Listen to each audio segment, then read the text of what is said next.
Hi, welcome back to my channel. This is Jennifer Scrapping Cane. Today I'm sharing an 8.5 by 11 layout, and I'm using the lake kit that I showed a couple of days ago. This is the second layout that I've created. I have one more to share probably next week sometime. But anyways, onto the layout. So this one here is going to be for acrylic stash busting, and I was able to get two titles on the layout since I'm going to do kind of sort of a grid, I guess. I guess you can decide if it's a grid or what you would call that. I'm not sure what I would call it besides a grid. I'm going to do three sections and basically make them their own little layout in each section, but in the end, it'll all go together. So here, the acrylic pieces I'm showing first are from Peartree Cutfiles. And then these little wood veneer pieces up here are from Some Assemblage Required. And then most of the product I use is 49 in Market, I believe, except for this background sheet here. That's a Simple Stories paper. And then these, oh, actually, this is Echopark. But the other two strips are 49 in Market. This one is Echopark. And I'm just going to use a little chunk of that one. I actually don't use a whole lot of pattern paper besides the background, but I really like the way the layout turned out. So this is how I'm going to lay it out. No, it's not done yet. I just didn't want to move everything because I knew once I moved it, then I wouldn't get it back where it belonged or where I had it. So I used a pencil to draw around where the little titles that are going to go on the wood grain are going to go at. And the reason I did that is so that I can tear the paper and then place another paper behind it. Kept fighting with this acrylic piece. I tried to put it on clear paper so I could move it as one, but it was just a battle. I don't know why I even tried to keep it together. I should have just picked it up and dumped it over to the side. But anyways, I tried to do the pencil mark, but it didn't work very well, so I have to bring the picture back in and try to do it again. I didn't want to tear it in the wrong place because then it would have looked not correct. So, and the way I'm going to tear in the middle of the paper is by using my X-Acto knife. And I'm not going to actually, I just used it to cut like an X in the paper so that I can get my fingers underneath and tear it. I don't want the white edge, so I'm making sure to tear it down. And that will give me just the wood grain edge instead of the white edge. And then I kind of sort of rough it up in the end, so I guess I could have left the white edge if I wanted to, but I just decided I really didn't want a whole lot of the white edge, so that's why I tore it that way versus the other way. But I'm not going to make you watch me tear both of them. I do tear two different spots, but the first spot I showed how I did it, and then the second one I'll just jump and we'll be ready to put the back pieces in. I think I will show you how I put the back piece in on this one. I'm not going to actually attach it yet. I don't attach it till I tear the other one. I was just making sure it was tore enough to fit the piece and it looked good, and then I will move on to the other one. I don't know why I keep putting it back. I second guess myself so much when I'm scrapbooking. I place it back, check it again, place it back, check it again. This is what I do all the time. So this is why I have to like chop my videos up, because I don't do anything first try. Um, Almost anything, I probably place it back at least twice before I glue it down. And that's just because I don't want to have to tear it up or, you know, get it in the wrong place. So, and that's just the way I do it. So here I'm going to put the Echopark leaf paper on this one, since it's going to be a lighter green title that goes over that one, so the darker green paper can go behind it. And magically it just tore. Um, so here I'm going to do some paint splatterings. That's why I brought out the white sheet of paper and just covered up my papers over here in the pictures, because I didn't want them to get splattered with white paint. I love a wood grain, and then adding white acrylic paint on it, it just looks very neat. I really like it. I would like it on the darker wood too, but any wood grain, usually I add splatters. So here I'm going to add the strips that I'm going to add down at the bottom. I want to get white acrylic paint on those. So I didn't glue those down yet. I could have glued them down, but I was just trying to hurry up and do the white acrylic paint. Sometimes the white acrylic paint will start to dry and get crusty, so I wanted to hurry up and just get it done. And there we have it dry. I can clean up my mat. As you can see, the white paint's gone. So now I'm going to go ahead and attach these ones down. Like I said, I could have just attached them down first and then did the white acrylic paint, but I kind of forgot I was going to do those. And then as you see, I ended up picking up the acrylic piece and dropping it down anyways, but it actually didn't come apart. But either way, I have to pick it up again to put it back down, but that's another story. Here I'm just inking up the edges of the torn papers that I'm going to place down at the bottom. And I did just use black stays on ink. I decided black was a good color to add in since my son's shirt is gray. And I don't really add a whole lot of black or anything else to the layout, but the black ink just seemed to work best. So that's the one I went with. I usually almost always go with black. That just seems to be what I like. I don't really do colored inks very much on the edges. It's just something I've never done. So I'm not used to the look by now. So really, I probably will never do it. I can't say I'll never do it, but it's very rare that I'll do it. Usually it's black or brown. And so here I'm trying to place my strips down.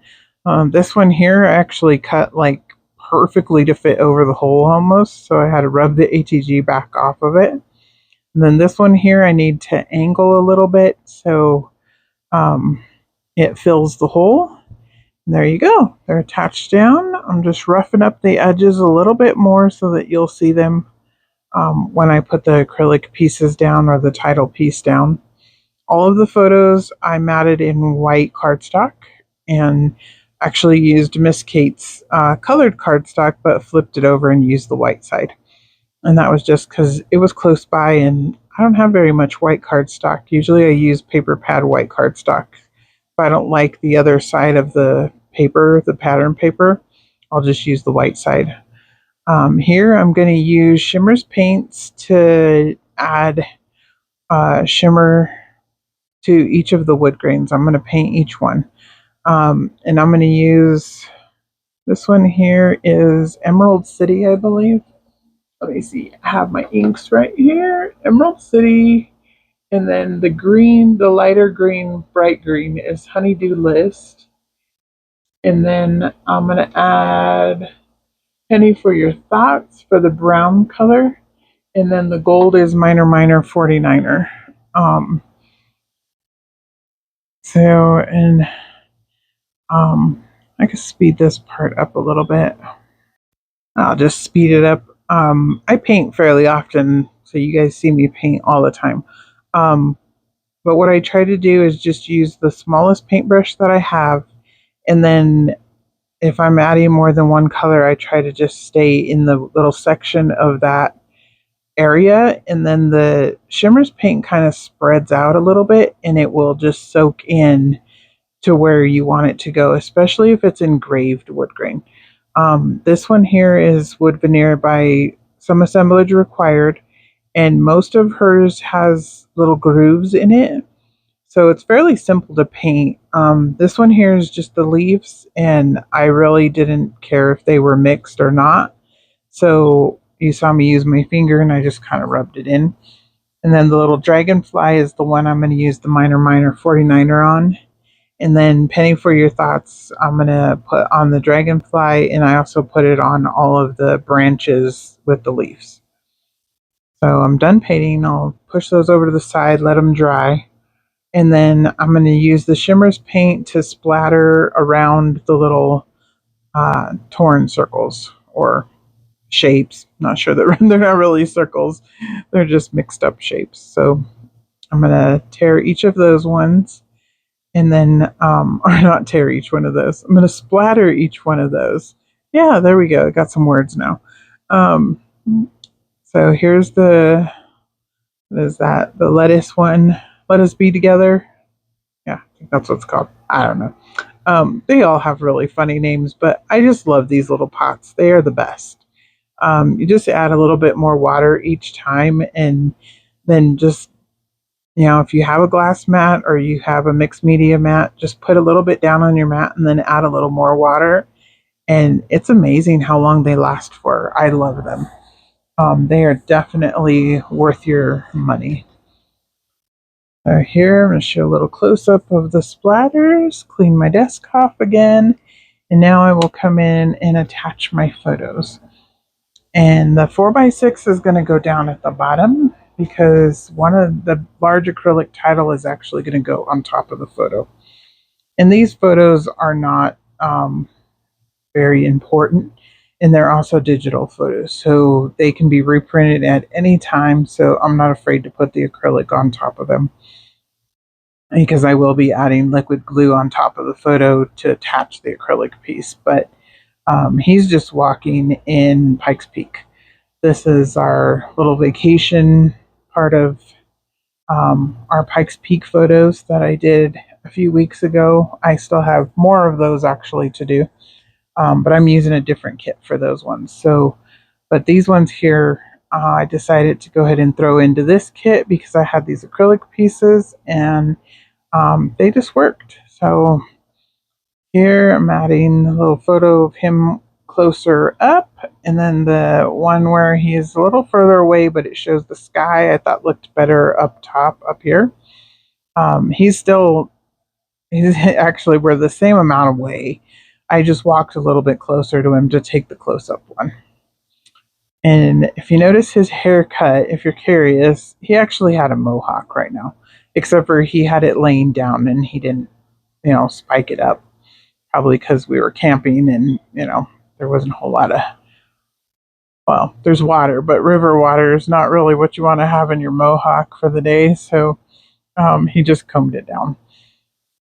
But here there's the large acrylic title. And again, this is from Peartree Cutfiles. And I'm the one that broke it. It didn't come to me that way. But acrylic is usually pretty easy to put back together when you break it. I don't think I've ever had a piece that I couldn't glue back together when you lay it down on the layout, as long as you lay the pieces down in the right order. If it broke, a little bit smaller on the bottom or the top, then, you want whichever piece so that you can lay it back in together so it looks like one piece again. And you can see in the close-ups, you cannot tell where either one of these pieces were broke. I was kind of in a hurry when I was making the kits, and I just kind of put it back into the packaging, and it broke in one of the skinnier pieces, or the skinnier part of the acrylic. But like I said, they're pretty easy to put back together when you put them down on the page. Just glue them close together and they look like one piece again. So here, this is a little chipboard piece from 49 and Market, one of the little mushrooms and a butterfly, and I'm going to add that down here at the bottom. And I'm trying to leave a little bit of room in between. Since I popped it up on play foam, I tore some of the chipboard off of it so it wasn't very thick, and then I put play foam on it so that I could add the little wood veneer. What is that, like a branch? It's not leaves, it's like a branch.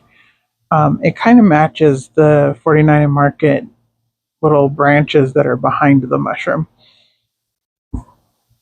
And then over here, this little title here is from the ephemera pack, so it's not puffy or anything like that. So I added play foam to it again, so I could add another wood veneer piece over there with it. And I added a leaf that's from the sticker sheet behind it. And then I'm going to add the little wood veneer leaf up there also. And it does leave a little bit of space in between, like right there, that's kind of empty. I thought about putting hiking or Pikes Peak in there. I might take some little letters and put Pikes Peak, but there's so many words already on the layout. I wasn't really sure if I wanted to add anything in there. As of right now, it still doesn't have anything in there. And I'm actually okay if I even leave it without anything. The little dragonfly I added at the top. And again, that's just, that's the dragonfly is always a nod to my dad because he loved the outdoors and he loved going anywhere in Colorado. The mountains, little towns, anywhere. He would drive for hours and just visit different places of Colorado. So anytime we're outdoors or anywhere that he was before, I add dragonflies in remembrance of him. So here's a little few or a little close up. And then I have some close ups, and I will see you guys tomorrow in the next video. And tomorrow's video is for Color Rush Studio. So I will see you then. Bye.